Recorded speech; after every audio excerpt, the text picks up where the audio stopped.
আমরা আগে যে অধ্যায়টা পড়বো সেই অধ্যায়টার নামটা একটু বিশ্লেষণ করা যাক। তো এখানে চলন মানে কি?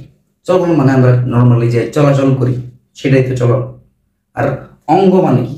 অঙ্গ মানে হচ্ছে কি অঙ্গ প্রত্যঙ্গ, হাত পা এগুলো। চালনা মানে চালনা করে আমরা যে হাত পা নাড়াইতেছি এগুলো হচ্ছে কি অঙ্গ চালনা। তো চলন অঙ্গ চালনা মূলত আমাদের চলাফেরা এবং হাত পা যে নাড়াইতেছি অর্থাৎ অঙ্গ চালনা এটার উপর তৈরি করা হয়েছে আর কি অধ্যায়টা। তো এর মধ্যে মূলত আমরা কঙ্কালতন্ত্র এবং পেশি নিয়ে আলোচনা করব, কারণ এইগুলাই আমাদের চালিকা শক্তি, অর্থাৎ চলনে মূল চালিকা শক্তি হচ্ছে কঙ্কাল এবং পেশিগুলো। তো দেখো, আমি মূলত এই বইটা ফলো করব এবং এই বইটা একবারে লাইন বাই লাইন পড়াবো। তো লাইন বাই লাইন পড়তে যেগুলো আমি দাগায় রাখছি অর্থাৎ ইম্পর্টেন্ট লাইনগুলো এগুলো পড়াবো। তো তোমরা বইটা সামনে রাখবা। তো ইচ্ছা হইলে বইয়ের মধ্যেই নোট করতে পারো অথবা আলাদা একটা খাতা রাখতে পারো। তো ওই খাতার মধ্যে নোট করার পরে পরবর্তীতে বইয়ের সাইড দিয়ে আর কি তুলে ফেলবা। তাহলে আর কি পরীক্ষার আগে রিভিশন দিতে একবার খাতা একবার বই পড়তে হবে না, একটা বই পড়লেই তোমার সম্পূর্ণ চ্যাপ্টারটা রিভাইজ হয়ে যাবে। তো দেখো প্রথম পেজ। তো প্রথম পেজে একটা সুন্দর সংজ্ঞা দেওয়া আছে। এই সংজ্ঞাটা অনেক বড়, এটা তোমাদের লাগবে না, তবে সংজ্ঞা একটা সুন্দর ওয়ার্ড বলা আছে কঙ্কালতন্ত্র সম্পর্কে। বলা আছে যে কঙ্কালতন্ত্র কোথা থেকে উৎপন্ন হয়? ভ্রূণীয় মেসোডার্ম থেকে। তো মেসোডার্মটা কি? ভ্রূণের তিনটা স্তর থাকে। একটা হচ্ছে একটোডার্ম, কি একটোডার্ম, একটা হচ্ছে মেসোডার্ম, এটা হচ্ছে এন্ডোডার্ম। এই শব্দগুলো জানা থাকে। আর একটা শব্দের সাথে পরিচিত হও, সেটা হচ্ছে গ্রিক শব্দ ডার্মা। গ্রিক শব্দ ডার্মা মানে হচ্ছে ত্বক। ডার্মা বা ডার্মিস, ডার্মিসও বলা হয়ে থাকে, অথবা মেইন যে মূল শব্দটা সেটা হচ্ছে ডার্মা। তো ডার্মা মানে হচ্ছে ত্বক। তো ডার্ম মানে কি? ত্বক বুঝাইতেছে। আর একটো, একটো মানে হচ্ছে বাহির, মেসো মানে হচ্ছে মধ্য, আর এন্ডো মানে হচ্ছে ভিতর। তোমরা বুঝতে পারতেছো তার মানে কি? একটোডার্ম মানে হচ্ছে বাহিরের যে ত্বক আছে, ডার্মা ত্বক বা স্তর, স্তর বলতে পারো। তো বাহিরের যে স্তর আছে ভ্রূণের সেটা হচ্ছে একটোডার্ম, মধ্যের যে স্তর আছে সেটা হচ্ছে মেসোডার্ম, এবং ভিতরের যে স্তর আছে সেটা হচ্ছে এন্ডোডার্ম। আর মূলত কঙ্কালতন্ত্র এই ভ্রূণীয় মেসোডার্ম থেকে উৎপন্ন হয়। বুঝছো? তো এই পেজ আমাদের পড়া শেষ। এই পেজে আর তেমন কিছুই নাই।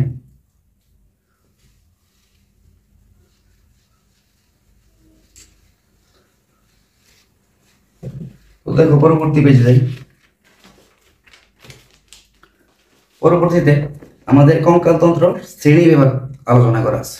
তো কঙ্কালতন্ত্রের শ্রেণী বিভাগ পড়ার আগে তোমাদেরকে কঙ্কালতন্ত্রের ইংরেজি শব্দটা একটু পরিচিত হোক, সেটা হচ্ছে স্কেলিটন। স্কেলেটন, স্কেলেটন মানে হচ্ছে কঙ্কাল, কঙ্কাল। আর কোনো কিছু, আর তন্ত্র মানে কি? আমরা অঙ্গের পরে অঙ্গ, অনেকগুলা কি বলে কোষ মিলে হয় কি অঙ্গ, টিস্যু, সরি অনেকগুলা কোষ মিলে হয় টিস্যু, অনেকগুলো টিস্যু মিলে হয় অঙ্গ, আর অনেকগুলো অঙ্গ মিলে হয় তন্ত্র। এই তন্ত্রটাকে ইংরেজিতে সিস্টেম বলা হয়।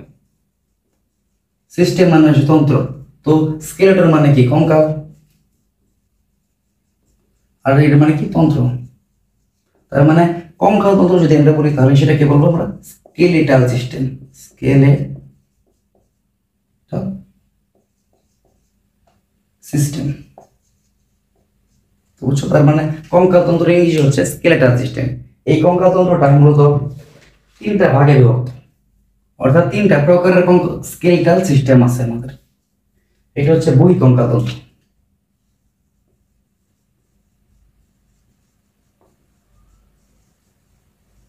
বহি কঙ্কালতন্ত্র। এটা হচ্ছে অন্তঃকঙ্কালতন্ত্র।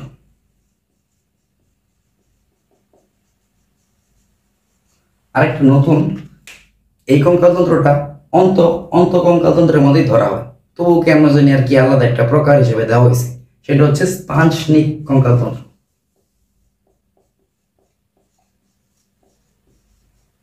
স্পাঞ্জনিক কঙ্কালতন্ত্র। এখন বহি মানে কি? বহি মানে কি? বাহির।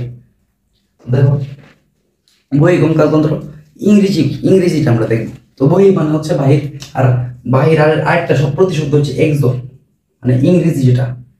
অন্তঃকঙ্কাল মানে কি হচ্ছে এন্ডো, এটা আগে পড়ছি। আর স্পাঞ্জনিক তো স্পাঞ্জনিক, তার মানে আমি যদি বলি বহি কঙ্কালতন্ত্র ইংরেজিকে, আমরা আগে একটু আগে পড়ছি যে কঙ্কালতন্ত্র ইংরেজি হচ্ছে স্কেলেটাল সিস্টেম, তার মানে বহি কঙ্কালতন্ত্র ইংরেজি হচ্ছে এক্সোস্কেলেটাল সিস্টেম। আর অন্তঃকঙ্কালতন্ত্র ইংরেজি কি এন্ডোস্কেলেটাল সিস্টেম, এখানে কোনো মেসোস্কেলেটাল সিস্টেম নাই। তো আর স্পাঞ্জনিক কঙ্কালতন্ত্র মানে হচ্ছে স্পাঞ্জনিক স্কেলেটাল সিস্টেম। তো এই বহি কঙ্কালতন্ত্র কোনগুলো? তো বহি কঙ্কালতন্ত্র মানে হচ্ছে মূলত ত্বক থেকে উৎপন্ন। তো ত্বককে কি বলা হয়? ত্বকের যে এপিডার্মিস আছে, বহি কঙ্কালতন্ত্র মূলত ত্বকের এপিডার্মিস থেকে উৎপন্ন।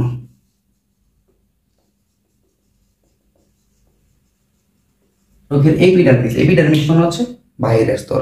তো এই বহি কঙ্কালতন্ত্রটা ত্বকের এপিডার্মিস থেকে উৎপন্ন। তো এপিডার্মিস থেকে কি কি উৎপন্ন হতে পারে? তো আমাদের নখ, এটা বহি কঙ্কালতন্ত্র। আমাদের যে চুল আছে সেটাও বহি কঙ্কালতন্ত্র। আমাদের শরীরের যে লোম আছে সেটাও বহি কঙ্কালতন্ত্র। এবং আমাদের যে দাঁতটাও বহি কঙ্কালতন্ত্রের অন্তর্ভুক্ত। তো এটা গেল বহি কঙ্কালতন্ত্র। আর এই যে আমি কঙ্কালতন্ত্রের নামগুলো বললাম, এগুলো সবগুলা উৎপন্ন হয়েছে কোথায়? ত্বকের এপিডার্মিস থেকে উৎপন্ন হয়েছে, তার মানে ত্বক থেকে উৎপন্ন। তো এটাকে আমরা এক কথায় কি বলতে পারি? ত্বক উদ্ভূত।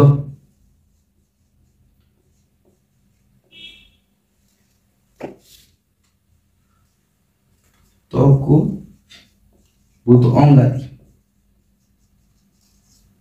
ত্বক তো ত্বক, আর উদ্ভূত মানে কি? উদ্ভূত মানে হচ্ছে উৎপন্ন, তার মানে ত্বক উদ্ভূত অঙ্গাদি। এগুলোর অপর নাম হচ্ছে ত্বক উদ্ভূত অঙ্গাদি। বহি কঙ্কাল কোনগুলো? বহি কঙ্কাল হচ্ছে নখ, চুল, দাঁত এগুলো, এবং শরীরের লোমগুলা। তো আমরা বহি কঙ্কালতন্ত্র বললাম। অন্তঃকঙ্কালতন্ত্র। তো আমরা যদি নর্মালি কেউকে জিজ্ঞেস করি যে তুমি কি জীবনে কঙ্কাল দেখছো নাকি, তো কঙ্কাল দেখছো নাকি, সে যদি বলে হ্যাঁ, তার মানে অবশ্যই সে অন্তঃকঙ্কাল দেখছে। অর্থাৎ আমরা যে কঙ্কালটা বিভিন্ন সিনেমায় বা বাস্তব জীবনে ডাক্তারদের রুমে দেখি, সেটা হচ্ছে অন্তঃকঙ্কাল, এবং ওইটাই আমরা মূলত চিনি আর কি। তো অন্তঃকঙ্কালতন্ত্রটা আবার দুইটা ভাগে বিভক্ত। এটা হচ্ছে অক্ষীয় কঙ্কাল এবং উপাঙ্গীয় কঙ্কাল। তো এইগুলো নিয়ে অনেক বাস্তব আলোচনা আছে, সেগুলো আমরা পরবর্তীতে পড়বো। তো এখন এগুলো ব্যাখ্যা দেওয়ার দরকার নেই। আর অন্তঃকঙ্কালতন্ত্র মানে কি? অন্ত মানে কি? অন্ত মানে হচ্ছে ভিতর। তো অন্তঃকঙ্কালতন্ত্রটা সবসময় ত্বকের ভিতর থাকে, কোনো সময় বাহির হয় না, মানে আমাদের হাড্ডি তো দেখা যায় না। আর এই হাড্ডিগুলো হচ্ছে অন্তঃকঙ্কালতন্ত্রের অন্তর্ভুক্ত। আমরা অন্তঃকঙ্কালতন্ত্র বললাম, এবং এরপরে আসো স্পাঞ্জনিক কঙ্কালতন্ত্র। এখন এই স্পাঞ্জনিক কঙ্কালতন্ত্রগুলো কি? তো এই কঙ্কালতন্ত্রটা মূলত অন্তঃকঙ্কালতন্ত্রের অংশ হিসেবে বিবেচনা করা হয়, তবে কেন জানি না আর কি আলাদা একটা প্রকারভেদ হিসেবে এটা আর কি উপস্থাপন করা হয়েছে। তো উপস্থাপন করা হয়েছে, এটা হয়তো হইতে পারে এগুলো একটু কোমল বা নরম টাইপের অন্তঃকঙ্কাল, এই জন্য এদেরকে আলাদাভাবে উপস্থাপন করা হয়েছে। তো এই স্পাঞ্জনিক কঙ্কালতন্ত্রের মধ্যে আছে ল্যারিংস। কি? ল্যারিংস।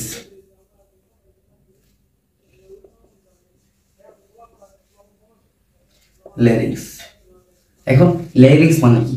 ল্যারিংস মানে হচ্ছে ষড়যন্ত্র। তো ল্যারিংস এর তরুণাস্থি। ল্যারিংস তো না আর কি, ল্যারিংস এর তরুণাস্থিটা আর কি অন্তঃকঙ্কালতন্ত্রের মানে স্পাঞ্জনিক কঙ্কালতন্ত্রের অন্তর্ভুক্ত। এরপরে আছে ট্রাকিয়া। কি?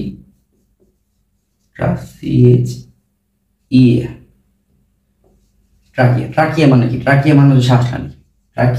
শ্বাসনালীর ইংরেজি শব্দ হচ্ছে ট্রাকিয়া। এই ষড়যন্ত্র ট্রাকিয়া এগুলো হচ্ছে স্পাঞ্জনিক কঙ্কালতন্ত্রের অন্তর্ভুক্ত। আরেকটা আছে, সেটা হচ্ছে ব্রঙ্কাই। এখন ব্রঙ্কাই কি? ব্রঙ্কাই থাকে ফুসফুসে। এখন অনেকে বলতে পারো ফুসফুস তো নরম, তো ব্রঙ্কাইটাকে কেন স্পাঞ্জনিক কঙ্কালতন্ত্রের মধ্যে অন্তর্ভুক্ত করা হয়েছে? তো এই ব্রঙ্কাইয়ের মধ্যে ব্রঙ্কাইগুলাতে ব্রঙ্কার তরুণাস্থি থাকে আলাদা করে। তো এই জন্য তরুণাস্থি থাকার ফলে এগুলাকে স্পাঞ্জনিক কঙ্কালতন্ত্রের অন্তর্ভুক্ত করা হয়েছে। তো আমরা কঙ্কালতন্ত্রের প্রকারভেদটা পড়লাম। এরপরে দেখো কিছু কঙ্কালতন্ত্রের কাজ দেওয়া আছে, তো এগুলো নিজেরা পড়লে বুঝবা, এগুলো আমার পড়া লাগবে না। শরীরবৃত্তীয় কাজগুলো একটু গুরুত্বপূর্ণ। তো এখন আমরা করবো কঙ্কালতন্ত্রের যে শারীরবৃত্তীয় কাজ আছে, অর্থাৎ শরীরের ভিতরে শরীরের জন্য কি কি উপকার করে অপকার করে বা কি কি ক্রিয়া বিক্রিয়া করে সেগুলো আমরা দেখবো। তো দেখো মেইনলি যে কাজটা করে সেটা হচ্ছে রক্ত উৎপাদন। তো রক্তটা উৎপাদন হয় মূলত যে হাড্ডির ভিতরের মজ্জা থেকে। মজ্জা মানে গহ্বর, মজ্জায় মানে গহ্বর। আর অস্থি মজ্জা মানে কি? অস্থি মজ্জা মানে কি? অস্থির ভিতরের যে গহ্বরটা আছে সেটা হচ্ছে অস্থি মজ্জা।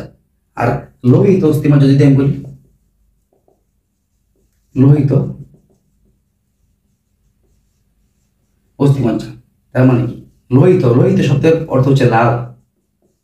অস্থি মজ্জা তো আমরা বুঝলাম যে অস্থির ভিতরের গহ্বর। তো অস্থির ভিতরের যে লাল গহ্বরটা আছে অর্থাৎ লাল রঙের বা যেখান থেকে আরো বেশি উৎপন্ন হয় সেটা হচ্ছে লোহিত অস্থি মজ্জা। বুঝছো? তো লোহিত অস্থি মজ্জা আমরা বুঝলাম। তো দেখো এরপরে আছে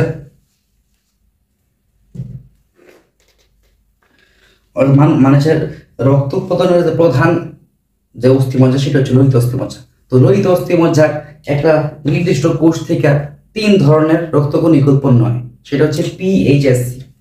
পিএইচএসসি পিএইচএসসি এর একটা পুনরূপ আছে, সেটা হচ্ছে প্লিউরিপটেন্ট। প্লিউরিপটেন্ট এইচ হচ্ছে হেমোপয়েটিক স্টেম সেল। এই স্টেম সেলটার সাথে তোমরা অনেক বেশি পরিচিত হবা, কারণ এটা হচ্ছে যেখানে বৃদ্ধি হয় বা যেখানে নতুন কিছু উৎপন্ন হয় সেখানে আমরা স্টেম সেল পাই। আর যে স্টেম সেলগুলা আর কি রক্তকণিকাগুলো উৎপন্ন করে সেগুলাকে বলা হয় প্লিউরিপটেন্ট হেমোপয়েটিক স্টেম সেল। অর্থাৎ এটা স্টেম সেলের একটা আলাদা একটা স্টেম সেল আর কি। তো এখান থেকে 3 ধরনের লোহিত রক্তকণিকা উৎপন্ন হয়।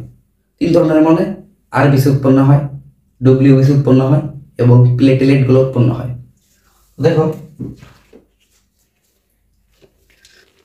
পরিণত মানব দেহের রক্ত উৎপাদনকারী প্রধান টিস্যু হচ্ছে লোহিত অস্থি মজ্জা। এই লোহিত অস্থি মজ্জাটা কোথায় থাকে? তো এগুলো অনেকগুলো নাম দেওয়া আছে। এই নামগুলোর সাথে যারা যারা আগে একেবারে ডিল করো নাই তারা তারা নতুন, তো আমি একটু বুঝাই দেওয়ার চেষ্টা করি যে জিনিসগুলো কি। প্রথমে বলা হচ্ছে স্টারনাম। স্টারনাম কি? স্টারনাম হচ্ছে আমাদের বুকের যে মাঝখানের যে হাড্ডিটা আছে সেটাকে বলা হয় স্টারনাম। এই স্টারনামটা তরুণাস্থি বা কার্টিলেজ নির্মিত, অর্থাৎ নরম। আমাদের যখন ওপেন হার্ট সার্জারি করা হয় তখন মূলত এই স্টারনামটা কেটে ফেলা হয় এবং ভিতরে প্রবেশ করা হয়, তখন হার্টটা বেরিয়ে আসে এবং ওইখানে সার্জারি করা হয়। তো এটা নিয়ে আমরা রক্ত সঞ্চালনে পড়বো। দেখো এরপর আছে পাঁজর। পাঁজর তো চিনোই, বুকের হাড্ডি হচ্ছে পাঁজর। কশেরুকা মানে কি? কশেরুকা মানে হচ্ছে মেরুদণ্ডের যে একটা অংশ সেগুলোকে কশেরুকা বলা হয়। আর পাঁজরের যে একটা অংশ আছে সেগুলোকে বলা হয় পরশুকা। করোটি। করোটি মানে হচ্ছে আমাদের মাথা। মাথা যেটা হচ্ছে করোটি। মাথা, মাথা বলতে মাথার হাড্ডি প্লাস মুখের হাড্ডি, এগুলো হচ্ছে করোটির অন্তর্ভুক্ত। ফিমার। ফিমার মানে হচ্ছে, ফিমার হচ্ছে মানবদেহের সবচেয়ে বড় অস্থি। তো ফিমার মানে হচ্ছে রানের যে আমাদের রান বলে বা ঠ্যাঙ্গের যে অস্থিটা আছে সেটাকেই ফিমার বলা হয়, সবচেয়ে বড় অস্থি। হিউম্যারাস কোনটা? হিউম্যারাস হচ্ছে আমাদের হাত। দেখো আমাদের হাত এই যে এখান থেকে এই পর্যন্ত বলা হয় হিউম্যারাস। তো এই অধ্যায়ে তোমরা নতুন একটা শব্দের সাথে পরিচিত হবা, সেটা হচ্ছে মস্তক। তো নর্মালি মস্তক মানে আমরা ব্রেনকে বুঝি, কিন্তু এই অধ্যায়ের ক্ষেত্রে বা যে কোনো কিছুর যদি বলা হয় যে মানুষের মস্তক, তার মতো মানুষের ব্রেন, কিন্তু যদি বলা হয় যে হিউম্যারাসের মস্তক, তো হিউম্যারাসের মস্তক, হিউম্যারাসের মধ্যে তালা ভেতরে কোনো ব্রেন থাকে না। হিউম্যারাস একটা হাড্ডি, এই হাড্ডিটা হিউম্যারাস। তো এই মস্তক বলতে বলা হয় মূলত মাথাকে বোঝানো হয়। তো এই অধ্যায়ে যখন এই মস্তক কথাটা পাবা হাড্ডির ক্ষেত্রে, তো সেটা কোনো হাড্ডির মাথা বা চূড়ার অংশ বোঝাইতেছে। তো এখানে আমরা দেখলাম হিউম্যারাসের মস্তক অবস্থিত অস্থি মজ্জা থেকে লোহিত রক্তকণিকা উৎপন্ন হয় আর কি। তো এই যে নামগুলা বললাম এইগুলোর মধ্যে মূলত লোহিত অস্থি মজ্জা থাকে। এই অস্থি মজ্জা থাকে, এই লোহিত অস্থি মজ্জা থেকে মূলত এই যে লোহিত রক্তকণিকা উৎপন্ন হয়। তো লোহিত অস্থি মজ্জার এটা ইংরেজি নাম আছে অস্থি মজ্জা, মানে হচ্ছে বোন মেরু। তোমরা বোন মেরু কথাটা বিভিন্ন সিনেমায় হয়তো বা শুনছ, বোন মেরু। বোন মেরু। তো বোন মানে কি? হাড়। হাড় মানে হাড়ের আমরা অস্থি বলি, আর মেরু মানে হচ্ছে মজ্জা। বোন মানে হাড়, মেরু মানে হচ্ছে মজ্জা। এই বোন মেরু অর্থাৎ অস্থি মজ্জা 2 প্রকার হতে পারে। একটা হচ্ছে লোহিত অস্থি মজ্জা, কি লোহিত বন মেরু। লোহিত মানে তো লাল, তো এখানে আমরা রাখতে পারি রেড বোন মেরু, রেড রেড বোন মেরু। আরেকটা হইতে পারে ইয়েলো বোন মেরু, অর্থাৎ হলুদ অস্থিমজ্জা, ইয়েলো বোন মেরু, হলুদ। তো বাংলা ভাষায় বা বায়োলজিতে হলুদকে অনেক সময় পীত বর্ণ বলা হয়। তো যেখানে পীত বর্ণ কথাটা পাবা সেটা বুঝবা যে সেটা কি হলুদ রঙের। দেখো যেটা বুঝাইতে চাইছিলাম সেটা হচ্ছে যে এগুলো অঙ্গ থেকে লোহিত রক্ত কণিকা উৎপন্ন হয় এবং অস্থিমজ্জা থেকে প্রতি সেকেন্ডে প্রায় 26 লক্ষ কি 26 লক্ষ আরবিসি পার সেকেন্ড, প্রতি সেকেন্ডে 26 লক্ষ লোহিত রক্ত কণিকা উৎপন্ন হয়। আর লোহিত রক্ত কণিকার আয়ুষ্কাল হচ্ছে গড় আয়ুষ্কাল 120 দিন। তাই আমরা প্রতি 4 মাস অন্তর অন্তর যদি রক্ত দিই তাহলে আমাদের কোনো ক্ষতি হবে না, আরো উপকার হবে। কারণ সেকেন্ডে তো 26 লক্ষ লোহিত রক্ত কণিকা উৎপন্ন হইতেছে, প্লাস 120 দিন পরে পরে অটোমেটিক সেগুলো মারা যাবে। তো আমরা যদি 4 মাস পর পর রক্ত দিই তাহলে আরেকজন উপকার করতে পারলাম, প্লাস নিজের কোনো ক্ষতি হলো না, উল্টারও উপকার হলো। তো দেখো এরপরে আছে লাল অস্থিমজ্জা অনুচক্রিকা উৎপন্ন করে, এটা আমরা আগে পড়ছি। লাল অস্থিমজ্জা অর্থ যে প্লিউরিপটেন্ট হেমোপোয়েটিক স্টেম সেল, ওই স্টেম সেল থেকে 3 ধরনের রক্তকণিকা আরবিসি, ডব্লিউবিসি, প্লেটলেট 3 ধরনের রক্তকণিকা উৎপন্ন হয়। অর্থাৎ লোহিত রক্তকণিকা অনুচক্রিকা উৎপন্ন করে এবং ম্যাক্রোফেজ ধারণ করে। তো লোহিত রক্তকণিকা ম্যাক্রোফেজ ধারণ করে। তো ম্যাক্রোফেজ জিনিসটা কি? What is macrophage? তো ম্যাক্রোফেজ মানে হচ্ছে রূপান্তরিত মনোসাইট, রূপান্তরিত মনোসাইট। তাহলে মনোসাইট জিনিসটা কি? মনোসাইট তোমরা আগে পড়ছো, ক্লাস 3 থেকে পড়ছো। মনোসাইট এক ধরনের শ্বেত রক্তকণিকা, অর্থাৎ এই শ্বেত রক্তকণিকা অর্থাৎ মনোসাইট রূপান্তরিত হয়ে ম্যাক্রোফেজ গঠন করে। ম্যাক্রোফেজ মানে হচ্ছে রূপান্তরিত মনোসাইট, আর লোহিত অস্থিমজ্জা এই ম্যাক্রোফেজটাকে ধারণ করে। তো অর্থাৎ আমরা যেটা পড়ছিলাম সেটাই প্রমাণিত হইল যে লোহিত রক্তকণিকার লোহিত অস্থিমজ্জার প্লিউরিপটেন্ট হেমোপোয়েটিক স্টেম সেল থেকে 3 ধরনের রক্তকণিকায় উৎপন্ন হয়।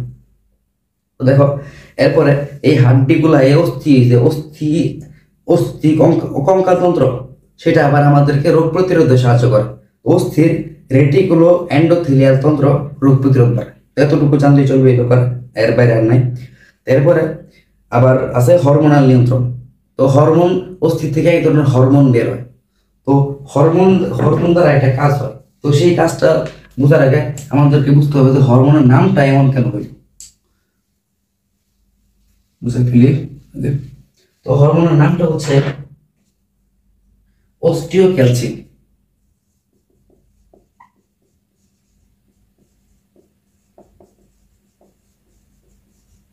অস্থি থেকে অস্টিওক্যালসিনটা উৎপন্ন হয়। এখন এর নামের আগে অস্টিও কেন হলো? তো অস্টিও মানে বোঝায় অস্থি। অস্থি অস্থি বিভিন্ন ধরনের কোষ দ্বারা গঠিত, যেমন ধরো অস্টিওব্লাস্ট, অস্টিওব্লাস্ট,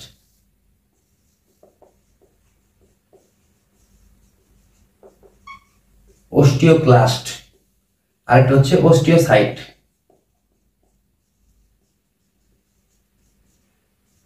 এই 3 ধরনের কোষ দিয়ে মূলত অস্থি গঠিত।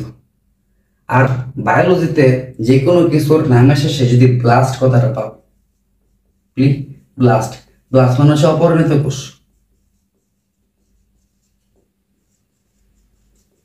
আর যদি সাইট কথাটা পাও, সাইট মানে হচ্ছে পরিণত কোষ।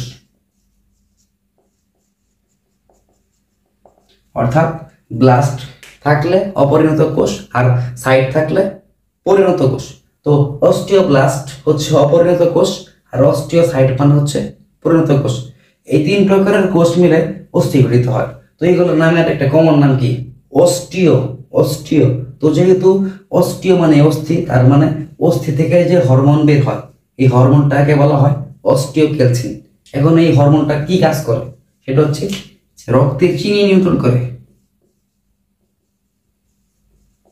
চিনি ও চর্বি নিয়ন্ত্রণ করে। তো রক্তের চিনি ও চর্বি নিয়ন্ত্রণ করে। এখন অনেকে বলতে পারো যে রক্তের মধ্যে আবার চিনি কোথা থেকে আসলো, চিনি তো আমরা খাই, দানা দানা থাকে সাদা সাদা। কিন্তু সমস্যা, কিন্তু সবসময় মনে রাখবা যে রক্তের চিনি বলতে গ্লুকোজকে বোঝানো হয়। গ্লুকোজ অর্থাৎ যে গ্লুকোজের পরিমাণ, রক্তে গ্লুকোজের পরিমাণ বাড়বে কি কমবে, এগুলো অস্থি অর্থাৎ কঙ্কালতন্ত্র নিয়ন্ত্রণ করে। কঙ্কালতন্ত্রের অস্টিওক্যালসিন হরমোনটা রক্তের মধ্যে গ্লুকোজের পরিমাণ নিয়ন্ত্রণ করে, অর্থাৎ চিনির পরিমাণ নিয়ন্ত্রণ করে।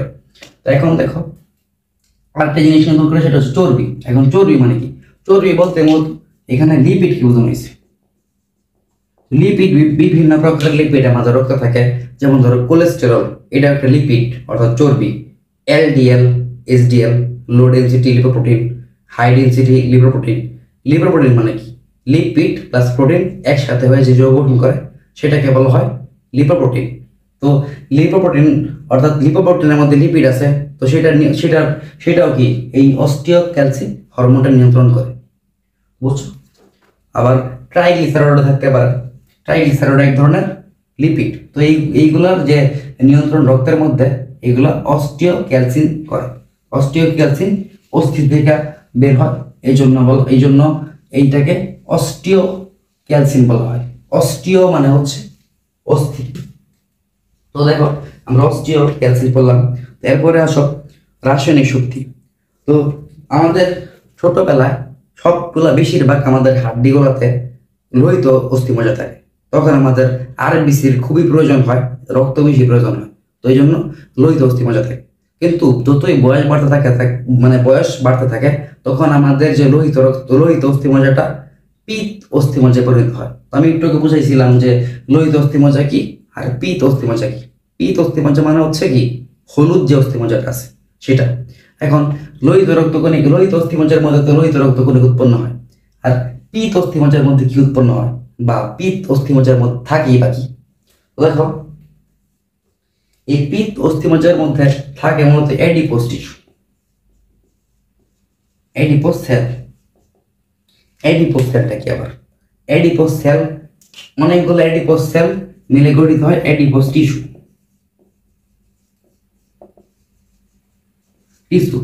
আর অ্যাডিপোজ টিস্যুটা হচ্ছে একটা ফ্যাটি টিস্যু।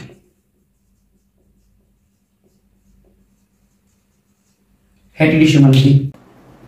তো ক্যামেরাটা বন্ধ হয়ে গেছিল। তো যাই হোক, আমরা পড়তেছিলাম যে কি অ্যাডিপোজ টিস্যু।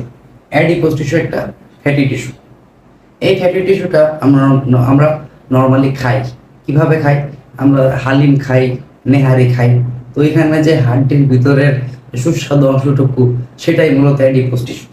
এখন আমরা ছোটবেলা থেকে অ্যাডিপোজ টিস্যুকে ক্যালসিয়াম হিসেবে কি জানছি, কারণ আমাদের বাবা মারা বলছে যে কি হাড্ডির ভিতরে কি ক্যালসিয়াম থাকে। কিন্তু অ্যাকচুয়ালি ওইখানে কোনো সময় ক্যালসিয়াম থাকতো না, এখানে থাকতো কি ফ্যাট। এবং ওই অ্যাডিপোজ টিস্যু পুরাটাই হচ্ছে ফ্যাট। ক্যালসিয়াম হাড্ডির মধ্যে থাকে আর কি। অস্থি গঠিত হয় ক্যালসিয়াম দ্বারা, ক্যালসিয়াম লবণ দ্বারা। তো দেখো এই অ্যাডিপোজ টিস্যু একটা ফ্যাটি টিস্যু। তো এখন একটা জিনিস জানতে হবে যে ফ্যাটে কিন্তু অনেক বেশি পরিমাণ ক্যালোরি থাকে। তো যদি তুলনাস্বরূপ বলি যে 1 গ্রাম যদি আমি প্রোটিন নিই, প্রোটিনে থাকে 4 ক্যালোরি। 1 গ্রাম যদি কার্ব নেই, কার্বেও থাকে 4 ক্যালোরি। কার্ব মানে কি? কার্বোহাইড্রেট মানে শর্করা। তবে এখানে যদি আমি 1 গ্রাম ফ্যাট নিই, আমি পাইতেছি 9 ক্যালোরি। অর্থাৎ প্রোটিন অথবা কি কার্বোহাইড্রেট থেকে প্রায় 2 গুণ বেশি কি ক্যালোরি পাইতেছি। তার মানে ফ্যাটি টিস্যুর মধ্যে অত্যন্ত বেশি পরিমাণে ফ্যাট কি ক্যালোরি জমা থাকে। আর এই ক্যালোরিটা জমা থাকে রাসায়নিক শক্তি আকারে। আমরা ক্লাস 6-এ পড়ছিলাম যে আমাদের দেহে শক্তি জমা থাকে রাসায়নিক শক্তি আকারে। আমরা যে খাবার খাই সেটা রাসায়নিক শক্তি আকারে আমাদের দেহে জমা থাকে। আমরা যখন চলাচল করি তখন সেটা যান্ত্রিক শক্তি রূপান্তরিত হয়। তো দেখো, তো এটা যেহেতু কি অনেক ফ্যাট থাকে, প্রায় পুরাটাই ফ্যাট, এবং ফ্যাটের কি ক্যালোরি অনেক বেশি। তো এই জন্য এটাকে বলা হয় রাসায়নিক শক্তির আধার। রাসায়নিক শক্তির আধার। অনেক পরিমাণ রাসায়নিক শক্তি জমা থাকে। এখন আধার মানে কি? আধার মানে হচ্ছে পাত্র। এখন এখানে ফ্যাটি টিস্যু তো পাত্র না কোন, কিন্তু আধার মানে পাত্র কথাটা ব্যবহৃত হয়েছে কারণ একটা ফ্যাটি টিস্যু কি অনেক পরিমাণ ক্যালোরি জমা করে রাখতে পারে। তো পাত্রের কাজে কিন্তু জমা করে রাখা, এই জন্য মূলত এটাকে মানে কি অ্যাডিপোজ টিস্যুর নামটা রাখা হয়েছে রাসায়নিক শক্তির আধার। তো আমরা অ্যাডিপোজ টিস্যু পরে শেষ করলাম। এরপরে আসে কঙ্কালতন্ত্রের উপাদান। তো কঙ্কালতন্ত্র বিভিন্ন ধরনের উপাদান দ্বারা গঠিত হয়। তো আমাদের টেক্সট বুকে 5 ধরনের উপাদানের কথা বলা হয়েছে। এর মধ্যে প্রথমে দেখো অস্থি। অস্থি মানে কি হাড়। আমরা আগে বলছি যে অস্থি কি দ্বারা গঠিত, ক্যালসিয়াম লবণ দ্বারা। অস্থি ক্যালসিয়াম লবণ দ্বারা গঠিত। এবং অস্থি কি অনমনীয় ভঙ্গুর, হাড়টি কি ভঙ্গুর তো অনমনীয়, নমনীয় তো না, তরুণাস্থি নমনীয়, কিন্তু হাড়টি কি অনমনীয়। তো দেখো এরপরে আসে কোমলাস্থি বা তরুণাস্থি, এগুলো মুছে ফেলে দিই।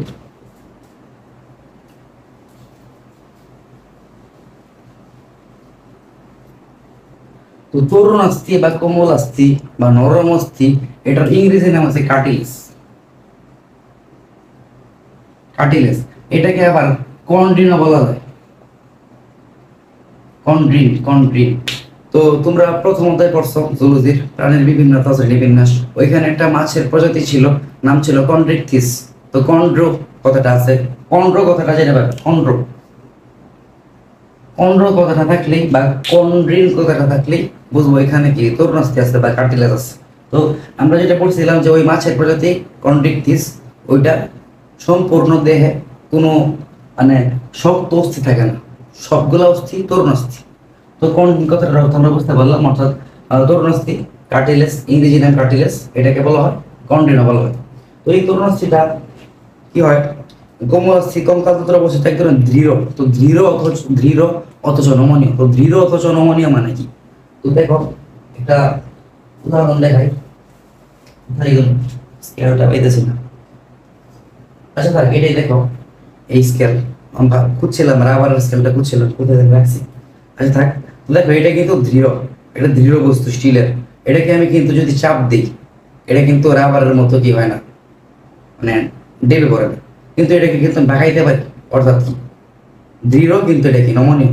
তরুণাস্থিও ঠিক একই রকম দৃঢ় অথচ নমনীয়।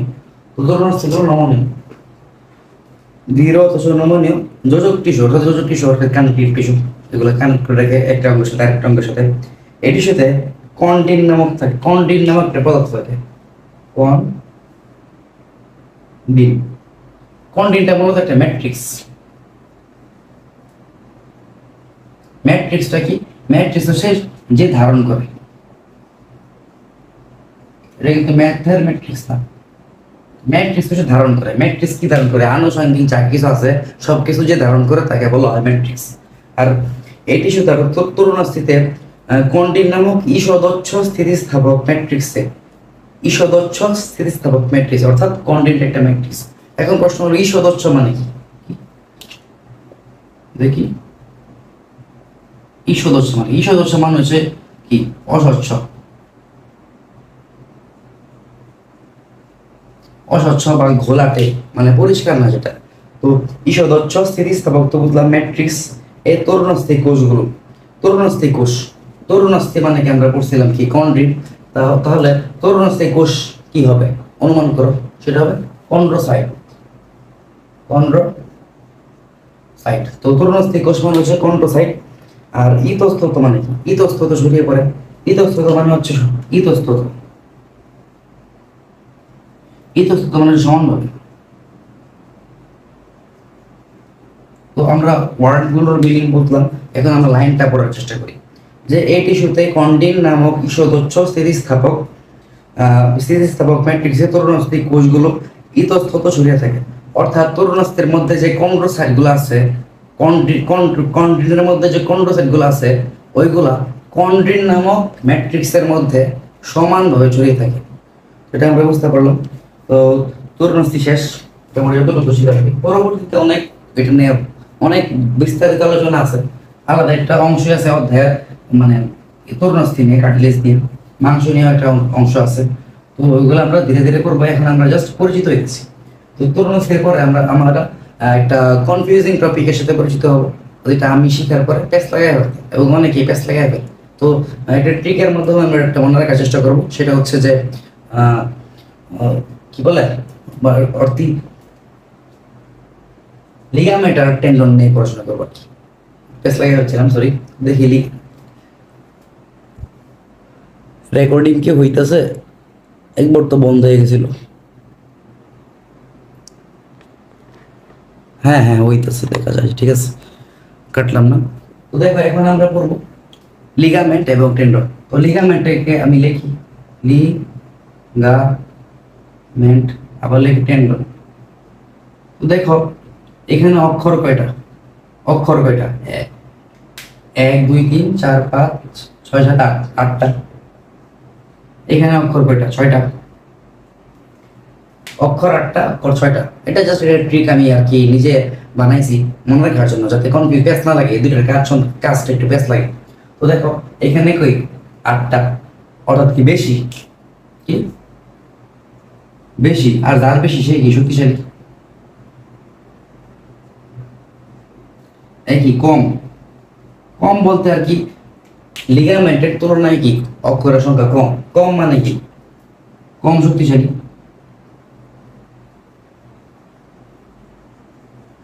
তো যেহেতু বেশি মানে বেশি শক্তিশালী, কম মানে কম শক্তিশালী, তো লিগামেন্টটা সেই জায়গাতেই ব্যবহার করা হবে যেখানে বেশি শক্তির প্রয়োজন হয় অথবা বেশি শক্তি দ্বারা কাজ করতে হবে। আর টেন্ডনটা ওই রকম জায়গায় প্রয়োজন হবে যেখানে লিগামেন্টের তুলনায় কম শক্তি লাগবে। তার মানে না যে একবারে কম শক্তি লাগবে, আর কি লিগামেন্টের তুলনায় কম শক্তি খরচ হবে। তো লিগামেন্টটা থাকে অস্থি প্লাস অস্থিতে। অস্থি প্লাস অস্থি মানে কি? দুইটা অস্থির সংযোগস্থলে। আমরা আমাদের দেহটাকে ধরে রাখছে অস্থি, দেহের ভারসাম্য রক্ষা করে অস্থি। তো দেহের এই অস্থির উপর ভর করে আমরা কিন্তু আমি দাঁড়ায় রয়েছি, বুঝছো? তো দেখো এখানে আমি যদি হাতটা মানে উপরে তুলি, তার মানে কি অস্থি, অস্থি প্লাস অস্থি, যে এই যে জয়েন্ট, এই জয়েন্টে মূলত কাজ করে লিগামেন্ট। টেন্ডনটা কোথায় থাকে? টেন্ডনটা থাকে অস্থি প্লাস পেশি। তো দেখো একটা অস্থি আর একটা অস্থিকে জোড়া লাগাইতে কিন্তু অনেক শক্তির প্রয়োজন হয়, দুইটা কিন্তু অনেক ভারী ভারী কাজ করে। কিন্তু একটা অস্থি প্লাস পেশিকে জোড়া লাগাইতেও শক্তির প্রয়োজন হয়, তবে সেটা অস্থি প্লাস অস্থির তুলনায় অনেকটাই কম। তার মানে এটা যেহেতু কি অক্ষর সংখ্যা বেশি, শক্তি বেশি, তাই এটা কি দুইটা অস্থিকে জোড়া লাগায়। আর এটার অক্ষর সংখ্যা কম, শক্তি কম, দুইটা কি অস্থি প্লাস মাংস বেশিকে জোড়া লাগায়। তো এটা ছিল মূলত লিগামেন্ট আর টেন্ডনের কাজ। তো এখন আমরা কিছু বৈশিষ্ট্য দেখবো লিগামেন্ট আর টেন্ডনের। দেখো এগুলো একটু মুছে ফেলি। এটা জাস্ট ট্রিক ছিল, এটা তো পরীক্ষা লিখবা না, জাস্ট তুমি লিখবা যে লিগামেন্টের কাজ কি, দুইটা অস্থিকে জোড়া লাগায়। আর টেন্ডনের কাজ হচ্ছে কি একটা অস্থি আর একটা মাংসপেশিকে জোড়া লাগায়। তো লিগামেন্টটা হচ্ছে মূলত স্থিতিস্থাপক, আর এটা হচ্ছে অস্থিতিস্থাপক। এখন প্রশ্ন হতে পারে কেন এটা স্থিতিস্থাপক আর কেন এটা অস্থিতিস্থাপক। তো দেখো লিগামেন্ট কি থাকে, অনেক বেশি শক্তি প্রয়োজন হয়, দুইটা অস্থির মাঝখানে থাকে। তো অস্থির মধ্যে যদি কোনো অস্থিতিস্থাপক বস্তু থাকতো, অস্থিতিস্থাপক যেটা, সেটা কি অস্থিতিস্থাপক মানে হচ্ছে ভঙ্গুর। কিন্তু যেমন ধর আমাদের হাড্ডিটা কিন্তু অস্থিতিস্থাপক। আমাদের হাড্ডিটা অস্থিতিস্থাপক, হাড্ডি যদি বেশি বাঁকা হয়ে যাবে, তো আমাদের হাড্ডির যে মাঝখানে এমন মানে জয়েন্টের মধ্যে এমন কিছু লাগবে যেটা কি বাঁকাইলেও ভাঙবে না, নমনীয় থাকতে হবে, অর্থাৎ স্থিতিস্থাপক থাকতে হবে। এই জন্য লিগামেন্টটা স্থিতিস্থাপক। আর লিগামেন্টটা দুইটা কি অস্থির মাঝখানে থাকে। আর টেন্ডনটা কি অস্থিতিস্থাপক, এটা কি ভঙ্গুর না, অর্থাৎ অস্থিতিস্থাপক আর কি। এটা মানে পেশি আর কি হাড্ডির সংযোগস্থলে থাকে। তো লিগামেন্টটা যদি দেখাই, তো এই দেখে এগুলো, এটা হচ্ছে আমার পেশি। আর পেশির যেখানে হাড্ডির সাথে যুক্ত হয়েছে যে এইদিকে, এগুলোর মধ্যে টেন্ডন, এই যে এগুলো দেখতেছে টেন্ডন। আর দুইটা হাড্ডির মাঝে যুক্ত হয়েছে লিগামেন্ট। এটা ছিল মূলত লিগামেন্ট এবং টেন্ডন নিয়ে আলোচনা। আর যদি বলে দুইটার বর্ণ কি, দুইটার বর্ণ হচ্ছে শ্বেত তোমার সরি শ্বেত বর্ণ। এই দুইটা লিগামেন্ট এবং টেন্ডন দুইটাই শ্বেত বর্ণ। এখন শ্বেত বর্ণ কিভাবে হইলো? শ্বেত কথাটা আছে শ্বেত বর্ণ কথাটা আছে শ্বেত পাথর থেকে। তো শ্বেত পাথরের যে বর্ণ সেটাই শ্বেত বর্ণ। এখন আমরা তো শ্বেত পাথর দেখছি না, তো আমরা মনে রাখবো সাদা বর্ণ। এভাবেই কিন্তু যে শ্বেত রক্তকণিকার বর্ণ কিন্তু সাদা, এটা বুঝো। তো আমরা টেন্ডন পড়লাম, লিগামেন্ট পড়লাম। টেন্ডন লিগামেন্টের পরে আছে অস্থিসন্ধি। এখন টেন্ডন লিগামেন্ট বোঝার পরে অস্থিসন্ধি বোঝাটা একেবারে সহজ, অর্থাৎ দুইটা অস্থি যে স্থানে যুক্ত থাকে তাকে অস্থিসন্ধি বলে, বুঝছো? রেকর্ডিংটা হইতেছে নাকি একটু দেখি। হ্যাঁ হইতেছে।